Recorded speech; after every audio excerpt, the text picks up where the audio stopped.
Assalamualaikum warahmatullahi wabarakatuh. Teman-teman, ketemu lagi dengan serial yang sudah lama sekali tidak saya bawakan karena saya terlalu semangat untuk mengekspos keceriaan anak-anak ya lewat serial Kakak Latifah. Ya, kali ini kita kembali lagi yuk ke serial yang seperti biasa, belajar dari sebuah kisah-kisah yang entah berasal dari negeri antah berantah, entah negara mana tidak tahu, tetapi yang jelas bisa menginspirasi kita biar kita menjadi pribadi yang selalu beruntung. Ya, pribadi yang selalu beruntung ya, menjadi pribadi yang selalu beruntung ini adalah sebuah buku terbitan tahun 2016 karya Dwi Suwiknyo. Nah, kali ini babnya adalah bab ke-8 ya, cerita ke-8. Ceritanya soal apa sih isinya ya? Oh iya, saya ingatkan lagi ya, segala kisah yang saya bacakan di sini saya maksudkan, saya tujukan utamanya khususnya untuk diri saya sendiri ya, karena saya juga ingin menjadi pribadi yang selalu beruntung, dan secara umum saya juga tujukan kepada semua pendengar, semua sahabat hikmah sederhana ya. Terima kasih. Yuk mari kita mulai saja ya kisahnya. Bagaimana sih bab ke-8 ini? Yuk. Cerita ke-8, Sandal dan Topi. Wah, ada apa ini ya dengan sandal dan topi? Yuk kita mulai. Hari sudah sore, si Tuan pulang, menggantungkan topi dan meletakkan sandal di dekat pintu rumah. Si Tuan pun pergi meninggalkan topi dan sandal. Topi, lihat dirimu itu. Enak sekali tergantung di dinding, kata sandal begitu tiba-tiba. Coba lihat diriku, begitu kotor dan ditelantarkan di bawah ini. Si topi melihat ke bawah ke arah sandal. Hei sandal, ada apa dengan dirimu? Kata topi kebingungan. Mengapa engkau tiba-tiba marah begitu? Kau tidak usah berpura-pura baik padaku. Sandal semakin emosi. Hidupmu itu sudah enak sekali. Setiap hari selalu diletakkan di kepala si Tuan. Sedang aku, kau lihat aku, setiap hari diinjak-injak Tuan sampai aku kotor sekali seperti ini. Si topi menghela napas. Ia paham sandal sedang terbakar api cemburu. Si sandal sedang iri. Apakah kau selalu berpikir seperti itu, sandal? Tanya si topi serius. Ya, nada suara sandal semakin meninggi. Tentu sajalah, kau lihat sendiri kan kalau hidupku sengsara seperti ini. Si topi diam, berusaha memahami perasaan si sandal. Tetapi kalau sandal tidak diberi nasihat, hubungan mereka ke depannya pasti akan kacau. Akhirnya si topi pun angkat bicara. Ia mau menegaskan sesuatu. Wahai sandal, kata si topi kemudian, dengarkanlah aku, sebab hidupku tidak jauh lebih baik darimu. Sandal lantas melihat ke atas. Apa maksudmu? Tidakkah engkau melihat, engkau memperhatikan? Si topi menjelaskan. Setiap hari aku terbakar sinar matahari. Lihatlah, kulitku yang dulu begitu berwarna indah sekarang jadi pudar dan sangat tidak menarik. Aku pun sangat tersiksa berada di atas sini. Kau tidak bisa melihat penderitaanku dari bawah sana.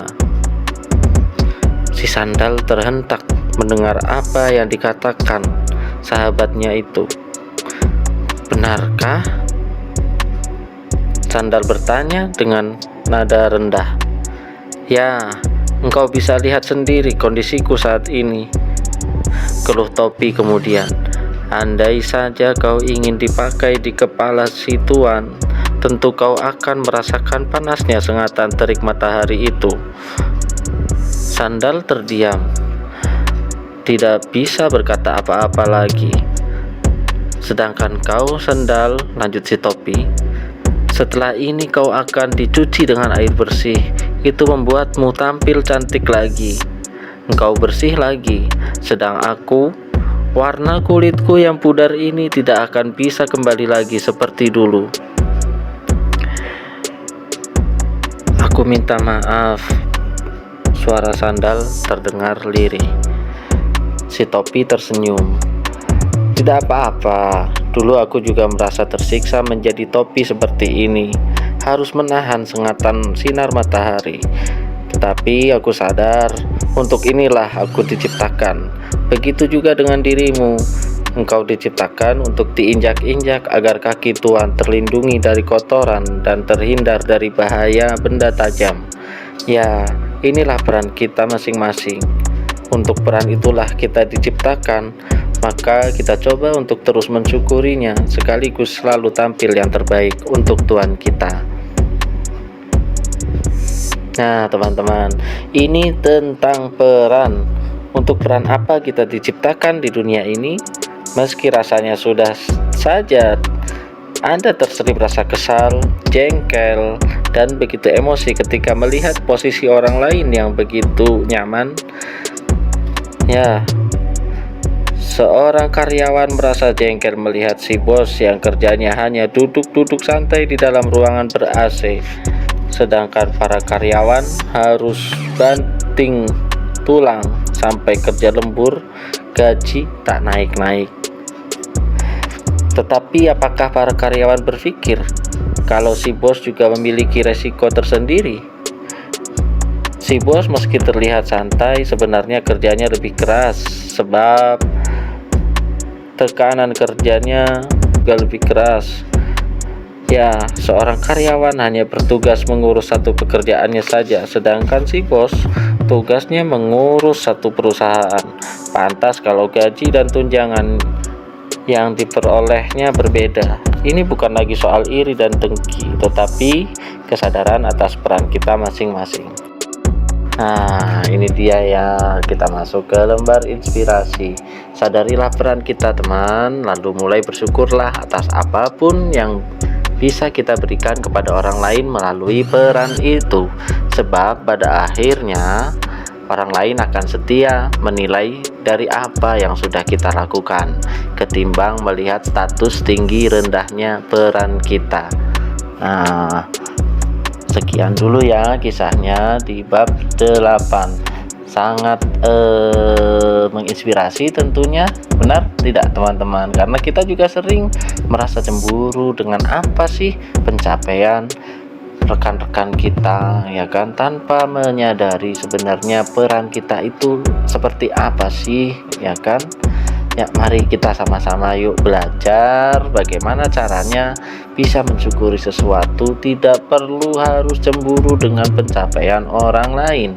Ya, tenang saja, karena siapapun yang bersyukur sebenarnya dia adalah bersyukur untuk dirinya sendiri ya. Dan Allah berjanji ketika ada orang yang bersyukur, maka Allah akan memberikan tambahan atas nikmat yang Allah berikan ya. La in syakartum la azidannakum. Oke, sekian dulu dari saya. Semoga lain waktu bisa kita ketemu lagi ya di kisah selanjutnya di bab 9. Terima kasih. Assalamualaikum warahmatullahi wabarakatuh.